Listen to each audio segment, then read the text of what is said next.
Hey Pop gengs, Euro makin deket nih, World Cup juga udah tahun depan. Bahas film soal bola lagi kemarin Pele udah, terus Adidas versus Puma juga udah kan?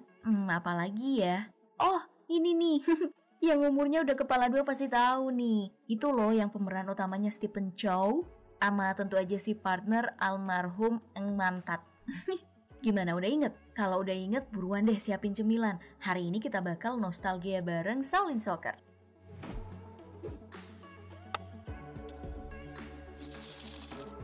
Buat yang ingatannya masih segar, kamu pasti udah tahu kalau dua karakter utama yang gerakin cerita film ini adalah Hung dan Fung, yang awalnya bermain dalam satu tim. Di mana Fung sang kaki emas adalah seorang pemain handal tapi arogan. Dan karena keserakahannya, dia pun terjerumus dalam perangkap Hung yang nawarin cek kosong supaya doi ngalah di pertandingan. Fung gak tahu kalau Hung udah nyiapin rencana lain buat ngakhirin karirnya, dengan nyewa supporter buat matahin kaki emas dan jadiin kekalahan tim sebagai alasan. Semua itu baru terungkap 20 tahun kemudian saat mereka udah jadi om-om dan di posisi udah kebalik, di mana sekarang giliran Fung yang jadi bawahan. Kemudian sikap arogannya pindah ke Hung. Terungkapnya rahasia itu bikin Fung kesel. Apalagi selama 20 tahun itu dia tetap setia karena terus dijanjiin posisi pelatih. Namun kebenaran itu udah gak ada gunanya. Gak bakal ada yang percaya Fung dengan posisinya sekarang. Orang cacat yang cuma jadi beban buat lingkungan menurut standar normal-normalan gitu dah. Nah, disinilah kita ketemu dengan seorang pemulung bernama Sing yang selalu menjuluki dirinya sebagai kaki besi. Sing punya mimpi buat jadiin kungfu bagian dari hidup-hidup orang Cina. Dari hidup orang-orang Cina. Cuman belum nemu aja caranya. Selain nawarin orang-orang buat jadi muridnya, dan kali ini orang itu adalah Fung. Masalahnya kita nggak mungkin percaya gitu aja kan ke orang baru kenal. Apalagi di mata Fung, Sing ini sama aja kayak dirinya. Manusia nggak guna yang cuma jadi beban buat negara. Tapi Sing nggak nyerah gitu aja. Dia tetap berusaha bujuk Fung buat jadi murid. Dengan jadiin orang lalu lalang di sekitar mereka sebagai contoh soal betapa mudahnya hidup jika semua orang bisa kungfu. Cuman ya tetap gagal, bahkan saat Sing nendang kaleng sampai ngilang, Fung tetap gak percaya dan nuduh si kaki besi ini sebagai penipu. Ya gak salah juga sih kalau gak percaya. Soalnya setelah Fung pergi, Sing tanpa sengaja lihat chef di sebuah kedai gunain tai chi buat bikin mantau. Jadi dia deketin kan si chef yang namanya Mui ini. Terus diajak ngobrol sambil nyobain mantau buatan Mui. Tapi pas tahu kalau semua yang dia makan harus dibayar dan uangnya Sing juga kurang, doi langsung kabur ninggalin sepatu bututnya sebagai bayaran. Nah, setelah kabur dari Mui, Sing pergi tuh nemuin kakak seperguruannya, si kepala besi di tempat kerjanya. Terus doi cerita soal ide promosiin perguruan mereka, sesuai wasiat sang guru sebelum wafat. Dan ide bagus itu adalah memadukan kungfu dengan nyanyian dan tarian. Awalnya sih ide itu ditolak, tapi setelah kepala besi kena marah, gara-gara lupa nyewa band buat hiburan ntar malam, dia terpaksa ngusulin Sing sebagai talent pengganti ke bosnya. Dan si bos terima usulan itu, asal kepala besi tampil juga. Maka tampillah dua orang ini. Tapi bukannya dapat respect atau murid sesuai tujuan awal, malah kena pukul. Gara-gara lagu gak jelas dan suara sumbang mereka yang ganggu penonton. Ya gagal dah rencana buat rekrut murid. Untungnya beberapa hari kemudian, Fung tanpa sengaja nemuin kaleng yang dulu ditendang Sing, lalu nempel di tembok. Terus pas kalengnya dicabut, temboknya malah hancur. Dan di baliknya, ternyata ada Sing yang lagi dikelilingin sama satu tim sepak bola amatir, yang ya cukup terkenal lah di lingkungan itu. Pertarungan pun tak bisa dihindari, namun pemenangnya sih udah jelas ya. Nah, di momen inilah si Fung dapat ide buat bikin tim sepak bola yang pemainnya itu bisa kungfu. Dan Sing pas denger itu langsung semangat, karena berpikir kalau itu adalah cara terbaik untuk ngenalin kungfu ke orang-orang. Maka dimulailah perjalanan duo ini. Dan hal pertama yang mereka lakuin adalah mengambil kembali sepatu butut yang dimui. Lalu ngajak saudara seperguruan Sing buat masuk dalam tim sepak bola. Mulai dari si kepala besi yang udah kita lihat tadi, lalu tangan kosong yang mukanya kayak Bruce Lee, terus si baju besi, lanjut ke tubuh ringan, dan terakhir si kaki kait. Awalnya sih ajakan Sing dan Fung ditolak mentah-mentah, namun saat memandangi foto bersama di perguruan dulu, niat mereka buat gabung akhirnya mulai muncul. Dan akhirnya tim Shaolin ini pun terbentuk. Sayangnya ada masalah lain, karena ternyata meski jago bela diri, anak-anak tim Shaolin ini gak ngerti apapun soal bola. Jadi mereka kudu dikasih latihan ekstra dulu sebelum siap tanding. Nah di sini Sing dapat pelatihan terpisah karena udah lumayan ngerti soal dasar permainan. Sedangkan saudaranya yang lain mesti mulai dari aturan paling dasar. Pelatihan itu pun membuahkan hasil dan yang paling berkembang adalah Sing. Jadi anak-anak tim Shaolin mikirnya asal ada doi mereka pasti menang.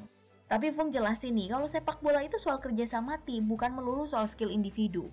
Makanya mereka harus nyobain latih tanding dulu, biar tahu gimana rasanya punya lawan di lapangan. Dan tim apa yang mesti mereka hadapin. Adalah orang-orang yang sebelumnya habis punya masalah nih sama Sing. Ya itu lebih disebut medan perang sih ketimbang pertandingan. Karena pas baru mau salaman aja tim lawan udah ketahuan bawa palu sama kunci Inggris. Masya Allah. Dengan jadiin profesi montirnya sebagai alasan. Kayaknya tim Shaolin deh yang agak tetot. Iya, bawa kunci Inggris sama palu ke lapangan tuh buat apa coba? Benerin tiang gawang? Iya elah. Tapi ini komedi sih ya, jadi iyain aja lah.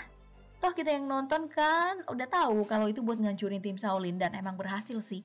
Karena setelah habis dibantai, Om Kepala Besi hampir nyerah. Teman-temannya yang lain juga iya, termasuk Sing. Untungnya di tengah keputusan itu, kekuatan anggota tim Shaolin tiba-tiba muncul lagi.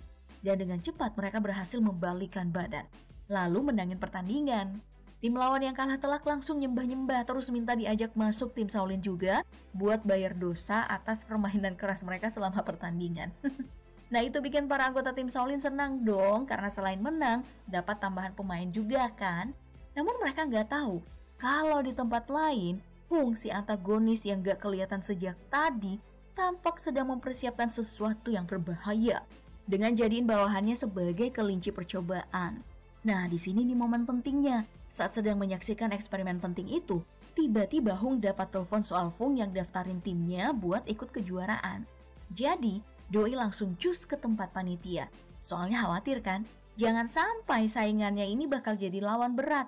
Cuman, pas lihat tim Shaolin, dia langsung ketawa. Iya, tahu sendirilah alasannya. Ingat kan, gimana penampakan Sing dan teman-temannya? Wajar lah kalau diremehin. Ini dunia cuk. Di mana penampilan selalu lebih penting dari segalanya. Ya terdengar jelek tapi itu kasih keuntungan juga sih buat tim Shaolin. Karena dengan diremehkan lawan-lawan mereka jadi kurang waspada nih. Termasuk si Hung yang akhirnya ngizinin Fung buat daftar tanpa biaya. Dengan syarat sepatunya harus dibersihin dulu. Rencananya sih buat kasih penghinaan ke rivalnya ini. Tapi respon tim Shaolin malah, ya lihat sendiri deh. Kamu pasti ngerti. Nah, yang kena imbas gegara ngeremehin tim Shaolin bukan cuma Hung. Lawan mereka di pertandingan kena juga tuh. Dan pertandingan baru mulai, udah kebobolan aja. Terus habis itu, belum beberapa menit tim Shaolin udah nyetak gol lagi. Dan lagi, begitu seterusnya sampai lawan kalah telak. Dengan skor 40-0, buset. Dan untuk pertandingan selanjutnya karena udah pede banget nih mereka terus menang sampai lolos ke semifinal. Terus jadilah mereka pembicaraan publik, viral gitu ya, dan akhirnya dapat sponsor. Semua momen itu akhirnya mereka rayain dengan prosesi buang sepatu lama. Ama minum-minum di kedai tempat Mui kerja. Yang walaupun sempat berlangsung tegang, gegara bos Mui tiba-tiba datang. Tapi dengan cepat kembali tenang saat Mui gunain jurus tai chi-nya buat ngindarin serangan dari si bos yang selama ini emang sewenang-wenang sama dia. Mui dapat pujian karena keberaniannya dan itu kayaknya bikin Doi kebawa suasana. Sampai keceplosan ngungkapin perasaannya ke Sing yang tumbuh makin besar sejak Sing minta izin buat bawa dia jalan-jalan dalam mall saat malam hari. Dengan bayaran mau disuruh bersih-bersih. Sayangnya itu cinta yang bertepuk sebelah tangan. Soalnya Sing cuma nganggap Mui temen doang. Ya, friendzone gitulah. Meski begitu Mui tetap bersikap tegar saat ditolak. Dia sih bilangnya gak kenapa-kenapa, padahal hancur hatiku. Bedak di wajahnya luntur loh karena air mata. Membuat semua usahanya pergi ke salon untuk tampil beda malam itu jadi sia-sia. Dan bodohnya Sing dia sama sekali gak nyadar soal itu semua. Baru setelah tim Shaolin lolos ke final setelah ngalahin tim kuat yang akhirnya bikin kita bisa lihat kemampuan kiper si Bruce Lee KW Super. Sing akhirnya sadar kalau ucapannya saat malam perayaan begitu melukai hati Mui. Sing tahu soal itu. Saat tim Shaolin dalam perjalanan menuju stadion dan singgah ke kedai mantau buat ngasih tiket nonton gratis ke Mui. Tapi yang dicari nggak ada di tempat. Yang di sana cuma si bos. Dan dari dialah Sing tahu kalau Mui udah berhenti kerja. Gegara banyak pelanggan komplain soal rasa mantau di kedainya yang berubah jadi asin. Aduh, jadi Sing pergi ke belakang dapur terus nyobain mantau yang ada di tong sampah. Dan bener, rasanya asin. Ya, seperti air mata. Kamu pernah kan jilat air matamu sendiri? Nah, gitu rasanya. Dan emang itu alasannya. Tapi mau gimana lagi, Mui udah pergi. Sedangkan pertandingan final bentar lagi nih. Udah gak ada yang bisa diperbaiki. Satu-satunya yang bisa Sing lakuin cuma belajar dari kesalahannya kali ini. Karena hanya dengan kayak gitu dia bisa seperti Fung, yang sebelum final sempat mau disogok lagi sama Hung, supaya ngalah di pertandingan atau nih seenggaknya nyatuin tim Shaolin sama tim siluman miliknya. Fung yang udah belajar dari kesalahan jelas nolak itu. Uang emang bisa beli segalanya, tapi nggak bisa bikin kita puas. Kepuasan itu cuma bisa diraih lewat kemenangan yang diusahakan asik. Nah, Hung yang gak terima penolakan itu tentu aja udah nyiapin rencana lain nih. Jadi yang pertama dari sekian rencananya adalah nyogok semua pihak. Mulai dari wasit, hakim garis, wartawan, pokoknya semua yang hadir di lapangan itu dikasih dah selain tim Shaolin. Sedangkan rencana keduanya adalah ngancurin pemain tim Shaolin satu persatu. Sampai mereka kena mental dan akhirnya kalah karena kekurangan pemain. Rencana ini berhasil pada awalnya. Moral tim Shaolin udah jatuh sejak babak pertama. Gara-gara Sing berkali-kali gagal buat jebol gawang tim lawan. Dan habis itu Bruce Lee KW Super kena cedera parah setelah gawangnya berkali-kali diserang sama tim siluman. Selanjutnya giliran kepala besi, terus menyusul si tubuh ringan sampai si kaki kait. Semuanya hancur, gugur, dan tumbang setelah kena permainan keras dari tim siluman. Dan wasit sama sekali gak ngapa-ngapain karena ya itu tadi udah disogok. Jadi selemah-lemahnya perlawanan yang bisa dilakuin tim Shaolin cuman ngetok kepala wasit dari belakang, terus nonjok mukanya sampai berdarah, dan babak pertama pun berakhir. Nah di babak kedua nih, karena nggak ada kiper, terpaksa si baju besi mundur ke garis belakang sebagai penjaga gawang, dan para pemain tim Shaolin mulai mengatur formasi bertahan. Sayangnya itu nggak cukup buat menghalau tim siluman. Dalam sekejap, formasi tim Shaolin dengan mudah dipatahkan. Lalu nggak butuh waktu lama sampai si baju besi dapat giliran kena tendangan bertubi-tubi yang bikin Doi jadi luka parah. Untungnya, tim siluman sempat lengah. Dan akhirnya satu kesempatan datang untuk menjebol gawang mereka. Namun karena ini lawan yang curang, ya gawangnya dipindahin anjing. Kok bisa gitu ya? Nah, kegagalan itu nggak disia-siain sama tim siluman. Tim Shaolin yang berusaha mengejar bola kembali dicegat dengan keras. Sampai kaki Sing patah. Dan setelah itu, baju besi terkena tendangan pamungkas dari lawan. Sampai dirinya ya udah gak bisa lanjut lagi di pertandingan. Ini membuat tim Shaolin kekurangan pemain. Dan karena itu harus didiskualifikasi. Untungnya si Mui dengan penampilan yang berubah drastis tiba-tiba muncul. Terus nawarin diri buat jadi kiper pengganti.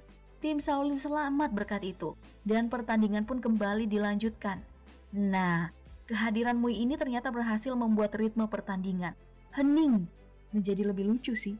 Karena saat masuk ke lapangan dia nggak sengaja nabrak tiang gawang dan gak lama kemudian kita bisa lihat kalau ternyata itu gawang lawan. Duh bangcat emang Stephen Chow ini. Udah mau habis masih sempet-sempetnya naruh lawakan di skrip. Cuman ya meski lawak kayak gitu ternyata Mui jago loh.